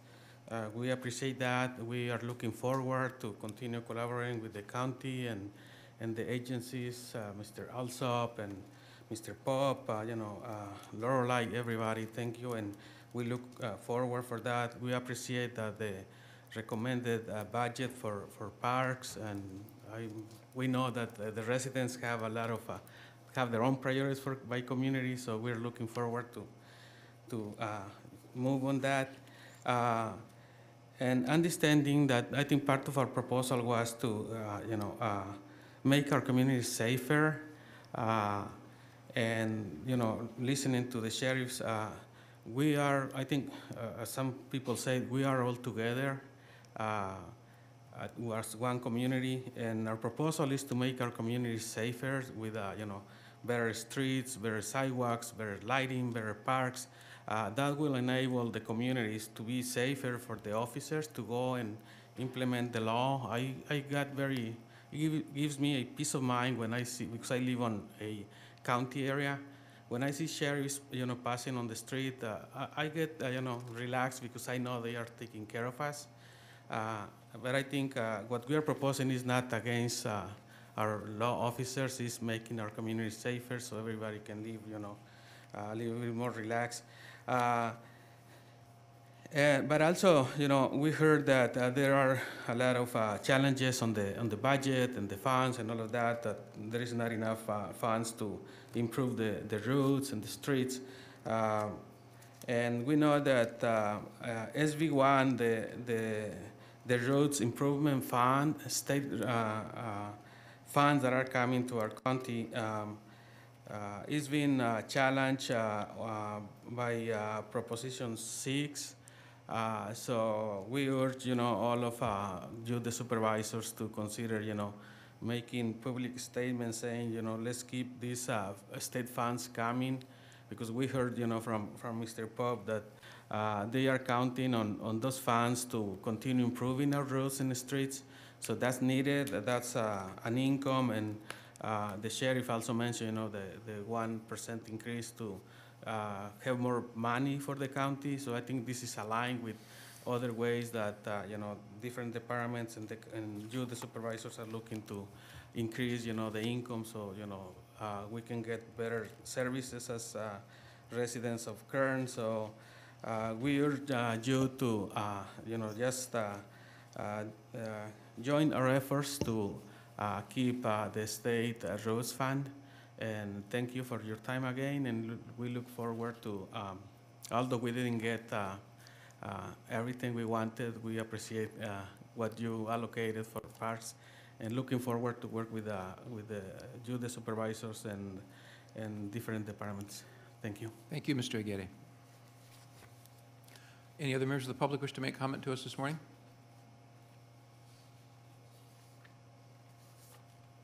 Are there others besides this person? If there are, could you please make your way down front for us? Thank you. Good morning. Please give us your name. Good morning. Adiyinka Glover with Leadership Council for Justice and Accountability. My comments are concerning our flood protection ask. First, thank you again to the Board of Supervisors as well as to county staff for meeting with our organizations to discuss our proposal regarding investments. We appreciate the time that has been spent over the last couple of months. We are glad to see that the Caliente Creek study is being used to resolve flooding issues that impact Lamont and surrounding areas. We hope to see timely implementation of plans within the study. Since our proposal is countywide, we want to see that the county invest money for permanent flood solutions in various communities. We understand, we are seeing in this a budget for adoption today that it doesn't include our asks regarding flood protection and including a flood management fund. We hope to continue to meet with the county staff to discuss this issue because we understand that it will take significant funding to resolve flooding. But we believe that if the county sets aside money each year, a significant fund can be built to help leverage funding from the state. Thank you. Thank you, Ms. Glover. Who would be next?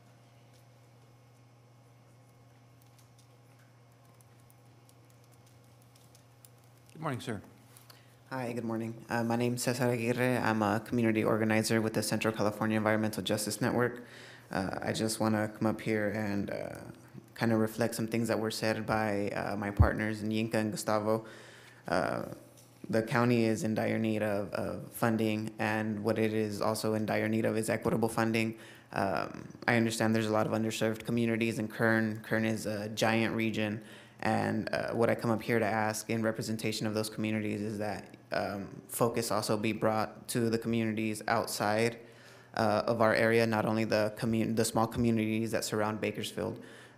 And when it comes to SB1, the monies that come from the state are going to be very important in developing roads in those underserved communities that are much further out from Bakersfield, like Lost Hills and other communities like this. So I'm asking you to please show your support in receiving those funds by, opposing Prop 6 so that we can continue to get those funds from the state and serve our underserved communities here in Kern County. Thank you very much. Thank you, sir.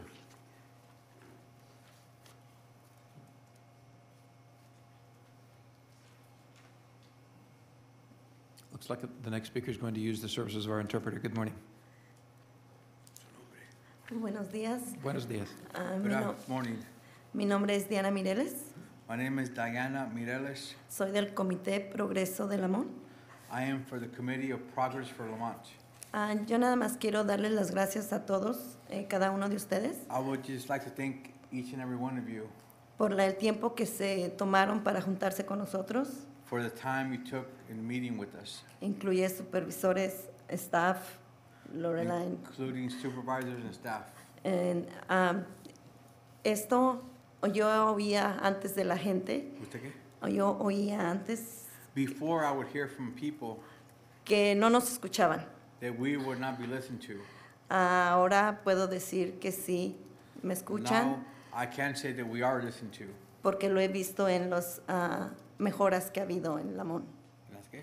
Las mejoras, Reuniones. las mejoras,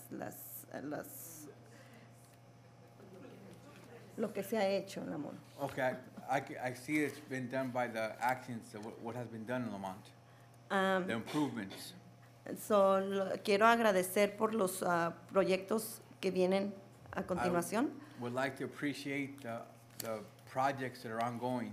Y yo sé que pasando la aprobación del budget, I know once this budget is approved, quiero que sigamos trabajando junto con el staff y con ustedes I would like to continue working in conjunction with you and the staff para seguir viendo esos mejoras. to keep seeing those improvements. También quisiera que por favor I would also like to see apoyaran la SB1 you support SB1 porque en Lamont tenemos las carreteras un poco destruidas. because in Lamont our roads are a little bit destroyed. Y eso va a ayudar, no nada más Lamont, pero sé que otras comunidades And that will help not only Lamont but other communities en desventaja that are disadvantaged. podemos tomar parte de esta acción. We can be part of this action or take part of this action. Nuevamente, muchas gracias. Again, thank you very much. Les agradezco bastante I appreciate it, a todos all of you. y espero que sigamos trabajando como lo hemos hecho hasta ahora. And I hope we can continue working together as we have up until now. Gracias. Thank you. Gracias, señora Morales. Buenos días. Buenos Good días. morning. Mi nombre es Gema Pérez, My name is Gema Perez de Greenfield Walking Group. from the Greenfield Walking Group. Yo también quiero agradecer su apoyo I would also like to appreciate your support. y también a las mejoras que estamos viendo en el parque de Greenfield y de And Rexland. Also the improvements we're seeing at Greenfield Park and Rexland Park. Y quiero seguir pidiendo su apoyo I will continue seeking your support para el parque de Greenfield. for the Greenfield Park. Es un parque que la gente tiene miedo a ir porque hay muchas drogas. People are afraid to visit that park due to drug use. Pero yo estoy segura que si hubiera una banqueta But I'm sure that if there was a sidewalk there donde la gente pudiera ir a caminar where people could go and walk y nosotros ir a hacer zumba, and we can go do our Zumba, yo sé que el parque cambiaría como ha pasado con otros. I know that park would transform like other parks have. También quiero pedir su apoyo para I algo. also Perdón. want to seek your support. Sí, necesitamos un lugar donde podamos reunirnos We need somewhere where we can meet Cuando tenemos las reuniones con organizaciones o agencias, Whenever we have meetings with organizations or agencies, siempre vamos a Lamont, a Arvin, we always have to go to Lamont or to Arvin.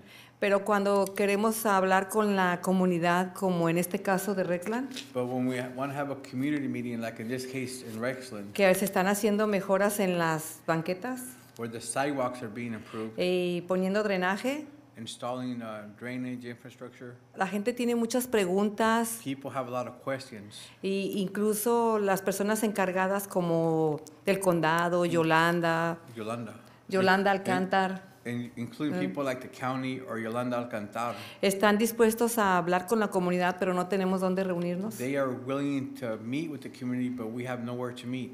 Me reuní con David Villarino. I met with David Villarino. Es el presidente de Field. He is the president from Field. Él está encargado ahorita del salón que está en el parque de Rexland. He is in charge right now of the room at Rexland. Y él está dispuesto a que juntos podamos hacer algo para que podamos en un futuro He is willing to work together so we can do something in the future. juntarnos, So we can get together. tal vez extender el salón. Perhaps making the room bigger. Si tuviéramos el apoyo de ustedes para ver cómo podemos mejorar esto. We had your support to see how we can improve this. Y también pido el apoyo de ustedes para la SB1, And I also ask your support for SB1 sí, para que haya fondos para seguir mejorando las carreteras so we can continue having funds to keep improving the highways. y de alguna manera motivar a la gente para que voten no a la proposición 6. And to somehow motivate people to vote no on la 6. Proposición 6. Proposition 6. Muchas gracias por Thank su you tiempo. very much for your time. Muchas gracias. ¿Y dos más? No. Buenos días. Mi nombre es Guadalupe Angulo de Estrada. My name is Guadalupe Angulo de Estrada. Vengo de la comunidad de Los Hills. I'm here from the community of Lost Hills. Solo para recordarles que Only nos to remind you, que no se olviden de nosotros, not to forget about us, porque estamos muy retirados de aquí de la ciudad. because we're so far from the city. Es una ciudad, no sé si la conozcan, pero es conocida, está en el mapa de la ciudad de Los Hills. I don't know you're familiar with Lost Hills, but it's on the map. ¿Será que estamos perdidos porque somos en español es lomas perdidas? Imagínense, estamos lejos de aquí. Perhaps we are lost, because in Spanish that's what it means is Lost Hills, being so far from here. Y por eso queremos que recordarles que estamos ahí y estamos aquí con ustedes. Like to remind you that we're there and we're here with you. Nada más para recordarles eso. Muchísimas Only gracias. To remind you. Thank you very much.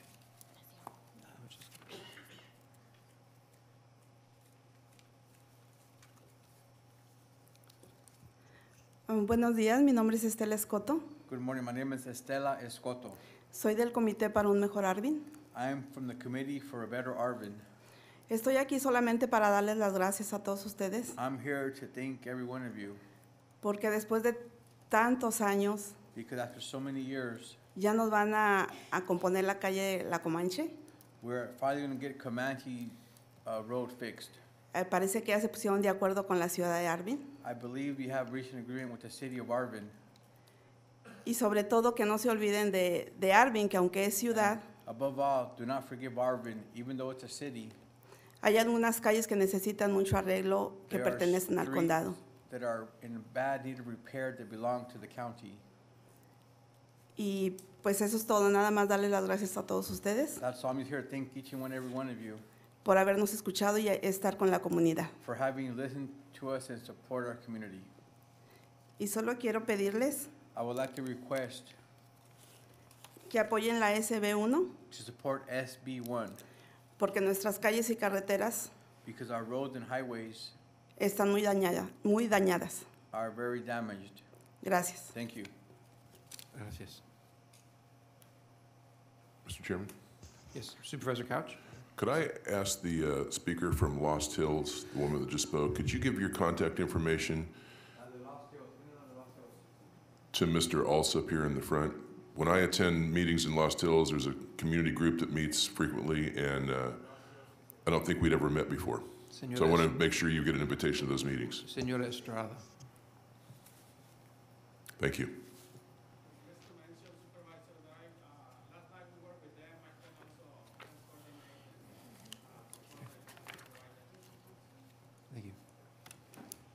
Buenos días. Buenos días, mi nombre es Refugio Valencia. Good morning, my name is Refugio Valencia. Yo trabajo para Centro en Raza, Pobreza y el Medio Ambiente. I work for the Center of Race, Poverty, and the Environment. Estoy aquí para reconocer también el trabajo de la Mesa de Supervisores. I'm here to recognize the good work by the Board of Supervisors. También al administrador Ryan also. Also the Administrator Ryan Dawson. También me complace decir cómo en los últimos tiempos ustedes nos han recibido para intercambiar impresiones acerca del trabajo que se I'm happy to say how in the past you have received us so we can share information. Y en este caso yo quiero reconocer In this case, I would like to recognize al supervisor David Couch, Supervisor David Couch, porque es el supervisor que nos está atendiendo con los asuntos de la colonia mexicana en Shafter. He is the one helping us with our issue with the Mexican colony in Shafter. Estamos esperando una respuesta de él porque le hicimos una invitación a que venga We are waiting for his response. We extended an invitation to him a visitar la colonia mexicana. to visit the Mexican colony. También les pido el apoyo para la SB1 I asked your support also for SB1 y la 6. and 6.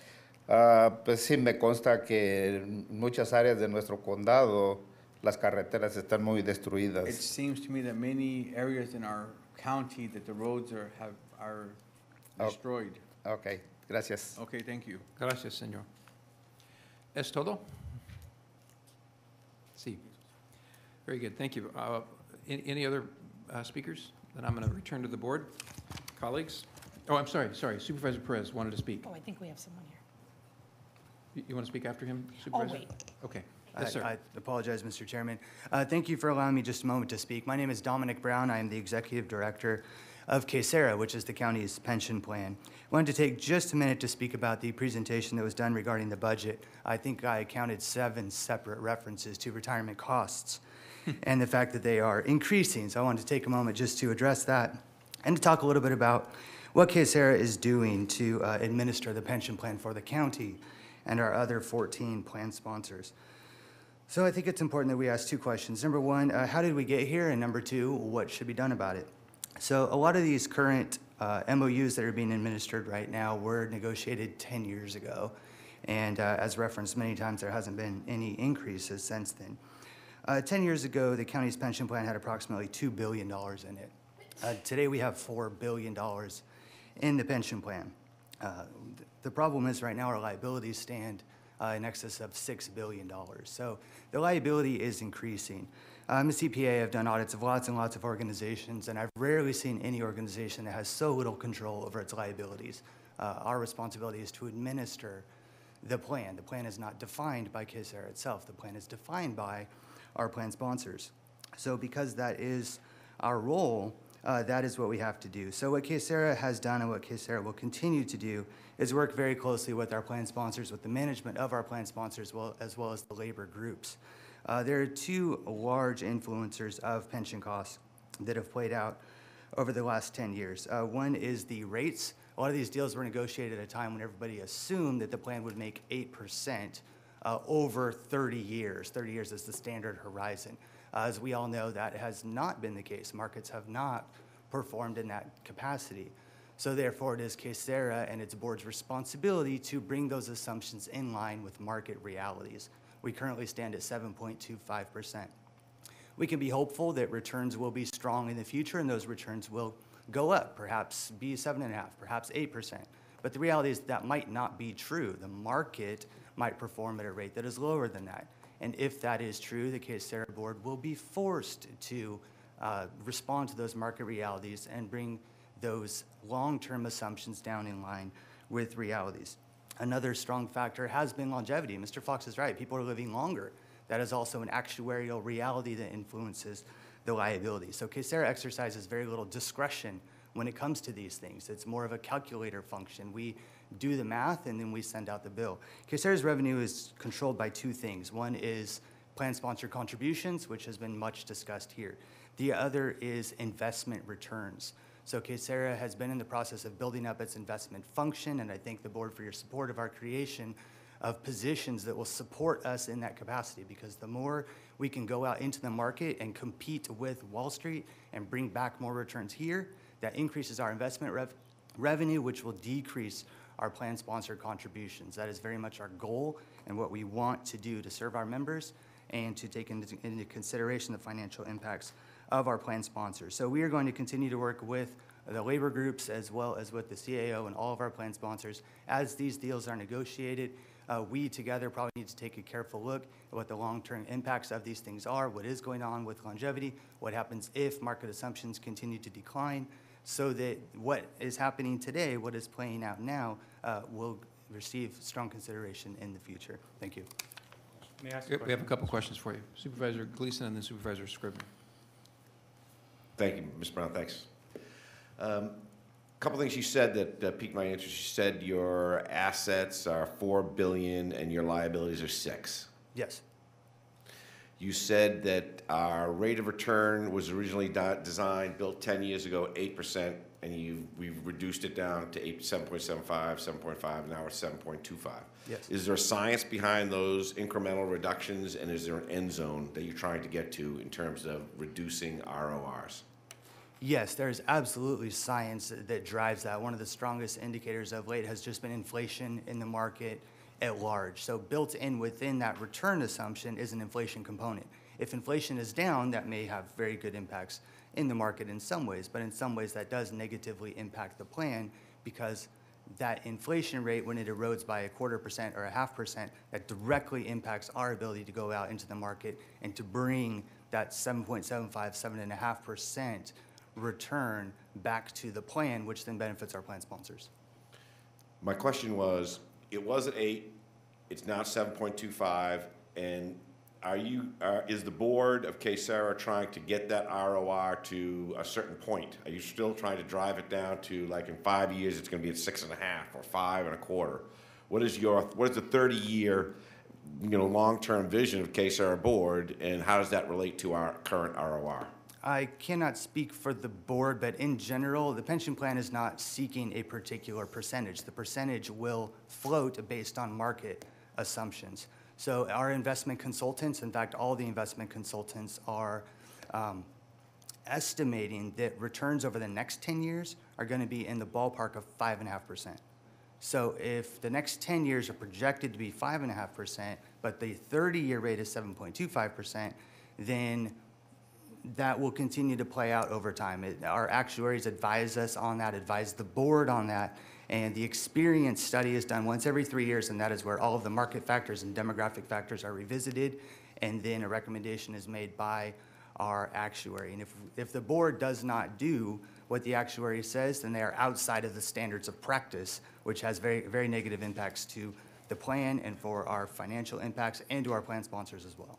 So you made another comment about little control, an organization with little control over something. I didn't understand what you're saying. KSERA does not control its own liabilities. KSERA's liabilities are driven by labor negotiations, and then those deals are made, and then those liabilities are inherited by KSERA. KSERA is then responsible for administering those benefits that are agreed to by not KSERA. They're negotiated by other parties and then dropped on KSERA, and we administer them. Got it. Thank you. Mm-hmm. Supervisor Scribner. Thank you, Mr. Chairman. Did it again. Thank you, Mr. Chairman. That was one of the things Supervisor Gleason brought up. That's what I wanted to make sure that we understood and the public understood. So we're looking at a $2 billion unfunded liability right now? Approximately. In the pension fund. You just mentioned the projections for the rate of return, the assumed rate of return. Did you say over the next 10 years is going to be about 5.5%? Is that approximately, yes? And so if a 1/4 point reduction, we're at 7.25. If a 1/4 point reduction costs this board an additional $20 million a year, you can do the math on that and realize that if that assumed rate of return gets reduced to that amount over the course of time, how much an additional cost we'd be taking on here. I do not know, and again, those are just assumptions. They may come true, they may not come true. So the experience, we have our actuaries do an experience study every year. So every year that experience is then brought into the plan, it's smooth over 5 years, and then we go forward from there. Only once every 3 years do we look at all of the demographic data and turn the dial on the assumption rate. So say we have a good year where the assumed rate of return is over 7.25%. I know that gets blended in with years where the fund did not perform that well.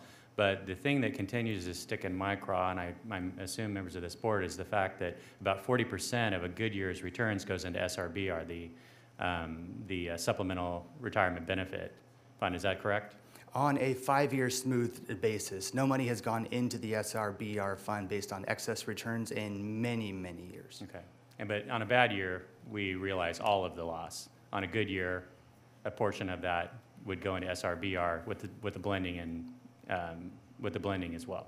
All returns are brought in on a 5-year smoothing basis. So what's the rate right now for safety? My best information is that the rate is 81.64% for safety and 49.9% for general employees. I apologize, I'm not prepared to speak on those details. I'm sure Ms. Lawson and Ms. Martinez have those numbers for you. Mr. Martinez is nodding her head yes, and so I assume that's right. So for the public, what does that mean when the rate is 81.64% for safety and 49.9% for general? That is the percentage of pay that is contributed to the retirement plan to fund that. There is an ongoing portion, there is an unfunded component, the unfunded liability component of that. So the plan is required to collect contributions not only for ongoing liabilities that are incurred, but also for liabilities that were incurred in the past that have not yet been paid for. That is the unfunded liability. Thank you. So for a safety employee, for every $100 of payroll, how much in addition do we put into the pension fund? I don't know. I have well, to if the rate's 81.64%, right. Yes. Then what? It's an additional $81.64? Is that generally how it works? Yes, yes. It's a percentage of pay. Thank you. Okay, that concludes my questions. Thank you, Mr. Brown, for coming forward. Thank you, Mr. Brown. Any other members of the public have a comment for us about the budget before we proceed? Supervisor Perez wanted to make a comment before we move forward. Thank you. Thank you, Chairman. I would like to give extra praise and glory to our planning department and our head of public works and the remarkable team that has an unparalleled reputation in the state of California.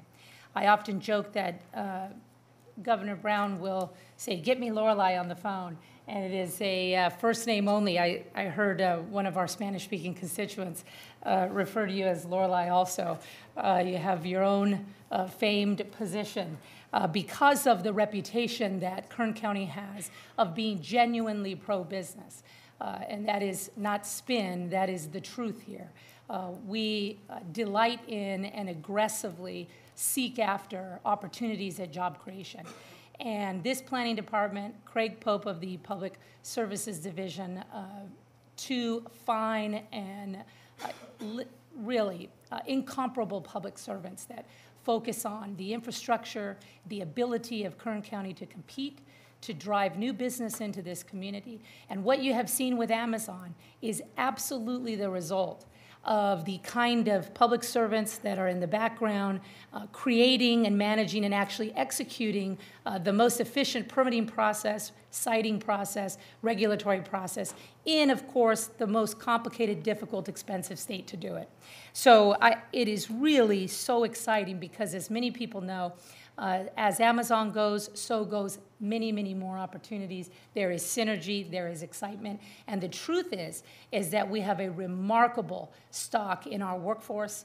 We must continue to close the skills gap. We must continue to make sure that with these opportunities, we are retooling our population so that they are advancing in the world of automation, robotics, so that when these jobs come online, it's our people who are getting them. By that, I mean Kern County residents and our brothers and sisters who have called Kern County home or making Kern County their home. So really, this is exciting. It's a new revenue stream coming into Kern County that we had not anticipated before, so it's new money. I so appreciate the so many members of the public supporting our gas tax funds that we are already using and implementing. Thank you, Craig Pope, and for that passionate support of retaining those funds moving forward. You heard from our sheriff today, who indicated that this is one family here, and I would passionately second that position. We are one community, and the sales tax revenue, the sales tax measure that our sheriff has proposed to this county is one that would produce new revenue similar to Amazon, but a significant increase in new revenue and opportunities for raises to our employees and county family. That's my number one priority. But also to fund at a greater level our parks, our libraries, and make sure that these quality of life issues are absolute top priority in Kern County. We can do it, and I certainly hope that these folks that are going around and talking about SB1, and I'm so pleased about that, would also do the same at the sales tax measure and let folks know the difference between having it and not having it. What is the difference in revenue? What does that mean for Kern County? What does it mean for our parks and our public places that we care so deeply about? So thank you so much. I love hearing from you. We are aggressively working with Field to address the community issue at Rexland Park. And so I appreciate, Hema, you continue to make this issue, and you know the squeaky wheel gets the oil, so nice work and hats off to you for remaining so passionately devoted to that issue. As we move forward, I would ask the public to remember that the homeless shelter actually houses, feeds, and cares for women and children. We have a separate facility that's for men, the Mission, and they are also doing God's work at that facility, but our homeless shelter takes care of our women and our children who have no place to call home. And I'm so grateful to my colleagues for the support, extra support this year. And it is my hope, Mick, that next year if Kern River Valley comes in and asks for $50,000 for their homeless women and children, that we are able to meet that need because of new revenue sources, because of the economic development that's being promoted and pushed and made possible because of our county family. I'm so proud of that. So new revenue streams will mean a new chapter and a new day for Kern County. I'm hopeful that we will find that after this November. And of course, as we see the incredible windfall that our county employees have made happen through this incredible exciting announcement today. So thank you, Chairman. Those are my thoughts regarding this budget, and I'm excited and hopeful moving forward. Thank you, Chairman. Excuse me. Thank you, Supervisor Perez. Supervisor Scrivener. Thank you, Mr. Chairman. I'd like to ask Lorelei Oviatt and Craig Pope to come up to the podium, please. They don't. Sorry, guys. Don't worry. First of all, I want to thank the folks that came up to speak on this item from the Committee on Progress for Lamont and the Greenfield Walking Group and the Committee for a Better Arvin, et cetera, that came up in regards to funding for disadvantaged communities. About a week ago or so, I had a meeting with representatives from those organizations. Lorelei Oviatt and Craig Pope joined us along with Mr. Alsop, and I thought we had a good discussion. And first of all, the folks that came up, they're largely representing communities from the southern part of our county, but we have disadvantaged communities throughout the county, some that you might not think about, communities like Boron and Mojave, unincorporated areas in the Taft area, et cetera. And so Kern County is largely disadvantaged, I believe, when you look countywide. And so first of all, I appreciate very much the thanks that we received from the folks that spoke. That is largely due to the efforts of Ms. Oviatt, Mr. Pope, Mr. Alsop, and other members of our staff that have been meeting and listening and trying to be collaborative as far as finding solutions. I thought Mr. Pope's presentation that he made to us last week that gave us some history on Kern County, the fact that we are a group of communities that were created through larger events that were occurring in American history, things like the Gold Rush, the Dust Bowl, the oil boom. Those caused a lot of communities in Kern County and hundreds of thousands of people to move to Kern County in response to those things that were happening in our nation's history. And so that's left us with communities that have some major infrastructure needs because of the lack of standards back then, at least the lack of standards as compared to today. But in the course of that meeting, I think what we came up with from the leadership from Ms. Oviatt and Mr. Pope is kind of a plan for us moving forward to identify areas of the county where we have needs, and then try to get, I guess for lack of a better explanation, some environmental work done on those, to get those projects shovel ready like we've done such a good job in doing with some of our road projects. I think the way in which we've been successful in this community between the city of Bakersfield and the county in getting grant funds to do road infrastructure is because we've done the work and we've had those projects on the shelf and ready to go. And so Ms. Oviatt specifically suggested kind of a plan, and so I'm going to put you on the spot to give this board and the public an idea of what you plan to do moving forward so we can be ready when funds do become available from federal sources or state sources to go out and capture those dollars, because our traditional revenue streams are not nearly enough for us to address all the needs in the county, and so we do have to depend on grants and special pots of money that we can go out and be competitive for and seize those when possible. So Ms. Oviatt?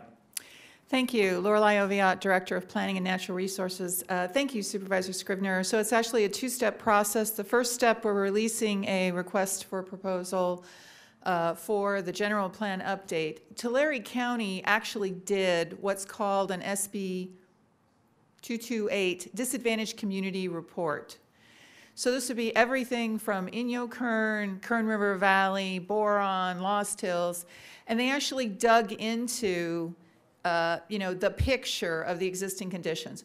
What do we need for water? What do they need for sewer? Who is providing those things? What are their issues? What's the roads? It's actually required by the legislature, but I was very impressed with this report.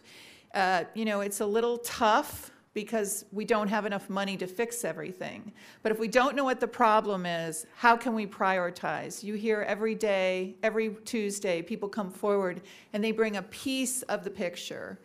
Then we find out that there's lots of other work going on through self-help, through USDA. We need a bigger picture so that we can look and see how to best manage the resources that are being brought forward and offered by your board. So we're going to do that report. Then working with the communities, we want to come forward and working with Mr. Pope and other departments, a list of priority projects. In other words, the planning department through the process has identified 3 categories. Parks and libraries is one category, sewer and water is another category, and then infrastructure, roadways, walkability. We want to identify the top 10 projects through a robust public discussion to bring to your board. And then we want to do the environmental on the top 5. That way we're shovel ready. When we seek money, when we have propositions come down, we would be ready and we will not be waiting. We identified that Alameda County gets a lot of these propositions. So I went to find out why. It's because every quarter they have Stanford interns who come and do this kinds of grant work.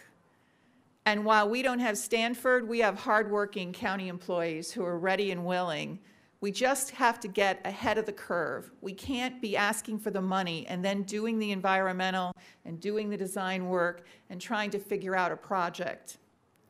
So this is something that we've been working with the communities on. This will involve going out in workshops and working on, maybe finishing projects, for example, should be a first priority. We've started projects with CBDG money, or the community has brought forward a project, rather than starting a new project. And then on the other hand, we need to look at where our infrastructure could be fixed easily now, but if we put it off, it'll be very, very expensive in the coming years. So that's the idea that we've been working on, and I appreciate the opportunity to present it to your board. I appreciate your leadership, and Mr. Pope, I know you're a big talker, so come on up. We want to hear from you. Supervisor Scrivener, I think what we're doing and we're looking at here is the ability to expand the role we've had. We've been very, very successful in getting grants through the normal transportation funding. With Public Works, we got a bigger arena in front of us. With what Lorelei is proposing, we even open up the door with even more channels. We're going to utilize Yolanda Alcantara of our office, who's been very, very successful, and we're going to be going after more grants. I greatly appreciate the strategy that you two have laid out, and I'm excited about I think what's going to open up a lot of opportunities for us.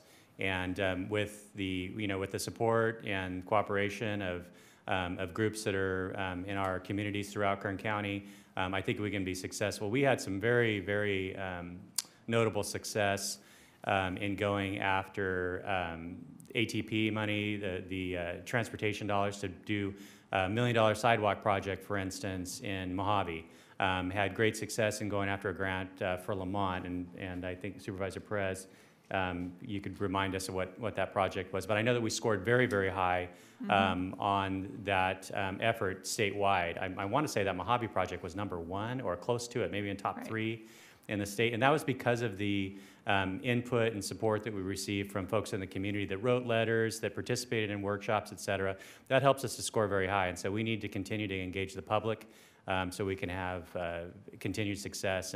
And you two, along with a lot of our other county department heads and the CAO's office are doing a marvelous job for us. We have huge challenges in Kern County, but I think that because of the talent of our people and the engagement of folks in our community, we're going to continue to see great success. So thanks so much. Thank you. Could you guys stay there for just a second? Oh, yes.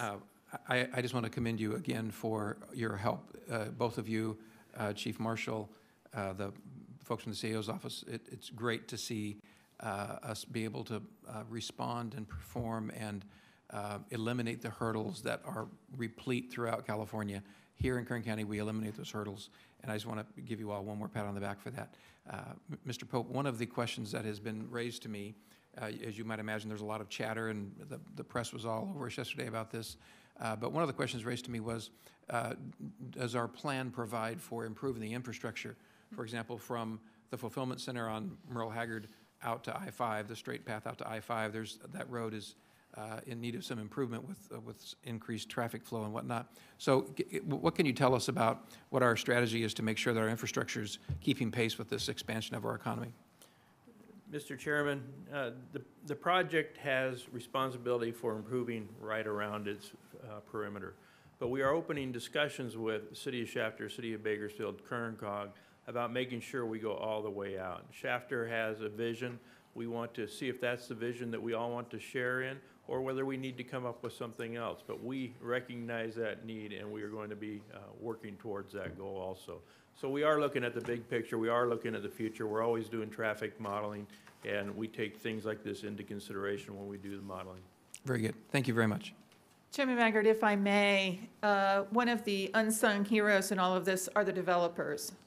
As you know, you can go out right now and see that part of the road has already been built by another developer out there. And I just can't say enough about the relationship that the county has with property owners and developers. They're very proactive. They're putting in facilities. They're putting in infrastructure ahead of time.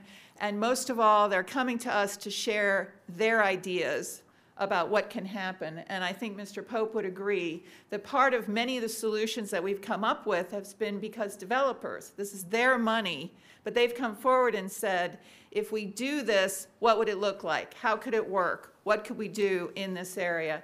And so this has taken many years. What's happening around the airport is not an overnight success, it's a long-term relationship. And so I wanted to make sure they knew how much our departments, I'll speak for Mr. Pope since I'm more loquacious, how much we do appreciate that dialogue, and I know that your board also hears from them. But there are many, many conversations you never hear, you just see the results. Thank you. Well, our hats off to you guys. This is good news for everyone in Kern County, everyone, so thank you. Okay.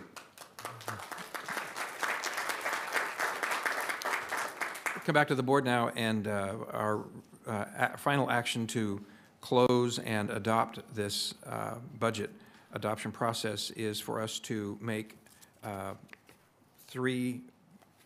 four findings in our motion. Those findings. Is there any discussion from my colleagues before we? Okay, let me set this up then. Thank you. The motion needs to contain this language: to close the public hearing, to adopt a resolution approving the fiscal year 2018-19 budgets for County of Kern and reaffirmation and declaration of fiscal emergency. Then to adopt the resolution approving the fiscal year 2018-2019 employers training resource and community development grant programs. And finally, adopt a resolution amending salary ordinance by reference to amend Appendix B, B as in Baker, summary of position addition deletions of the fiscal year 2018-19 recommended budget, and refer to the Human Resources Department to amend the departmental positions and salary schedule. Is there a motion to proceed in that fashion? So moved. Is there a second? Any other comments? Please cast your votes. The motion is approved. All ayes. I need to say thank you for our staff for the tremendous job you've done to help us get through this process. Every year we try to improve the transparency and the engagement of the public, and we just want to commend you. You've served us and the taxpayers of Kern County very well, and I commend my colleagues as well. We have one other item, and that is the public comment portion of our meeting. I delayed that from the beginning so we could get through all the business of the day. Are there any members of the public that would like to speak to us about any matters that are not otherwise on our agenda this morning? Thank you. I'm going to close that opportunity then, and then come back to the board. Since this is Budget Adoption Day, we do not have an afternoon session, so we have some matters to take care of in closed session, but we will not be reconvening at 2 p.m. this afternoon. It is a different day because of the budget adoption process. So thank you and the public for being here with us today. Colleagues, I would entertain a motion for us to adjourn to closed session. Motion to adjourn. Thank you very much. With that, objection so ordered. Thanks, everyone. We'll see you in 2 weeks.